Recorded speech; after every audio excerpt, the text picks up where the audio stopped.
ঈদৰ বাবে আপুনি হাজনে 17 জুনত ইছলাম ধৰ্মাৱলম্বী লোকসকলৰ পবিত্ৰ ঈদুল আজহা আল্লাহু আকবাৰ আল্লাহু আকবাৰ আল্লাহু আকবাৰ ইছলাম ধৰ্মাৱলম্বী লোকসকলে ঈদ পালনত এবেই মানিব লাগিব কেতবোৰ নীতি নিয়ম যেহেতু ঈদলৈ মাজত মাথো কেইটামান দিন বকৰি ঈদক লৈ জাৰি কৰা হ'ল নতুন SOP ঈদৰ পূৰ্বে ইছলাম ধৰ্মাৱলম্বী লোকসকললৈ জৰুৰী নিৰ্দেশনা আয়োগৰ বকৰি ঈদক লৈ আহিল কেইবাটাও নীতি নিয়ম জানো আহক কি কি নীতি নিয়ম জাৰি কৰা হৈছে কুৰবানীৰ পৰা নামাজ পঢ়ালৈকে মানিব লাগিব এই সমূহ নিয়ম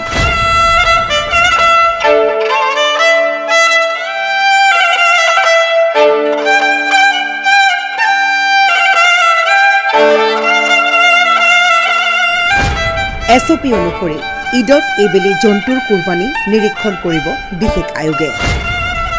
নিৰীক্ষণ কৰা হ'ব কুৰবানী আৰু নামাজৰ স্থান লগতে থাকিব সংখ্যালঘু আয়োগৰ কঠোৰ দৃষ্টি 17 জুন তাৰিখে ৰাস্তাত পঢ়িব নোৱাৰিব ইছলাম ধৰ্মাৱলম্বী লোকসকলে নামাজ পূৰ্বে নিৰ্ধাৰণ কৰা স্থানতহে পঢ়িব পাৰিব নামাজ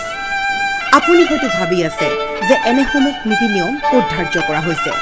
কোনখন চৰকাৰে ধাৰ্য কৰিছে এই নীতি নিয়ম জানো আহক উত্তৰ প্ৰদেশ চৰকাৰে জাৰি কৰিলে এই নিৰ্দেশনা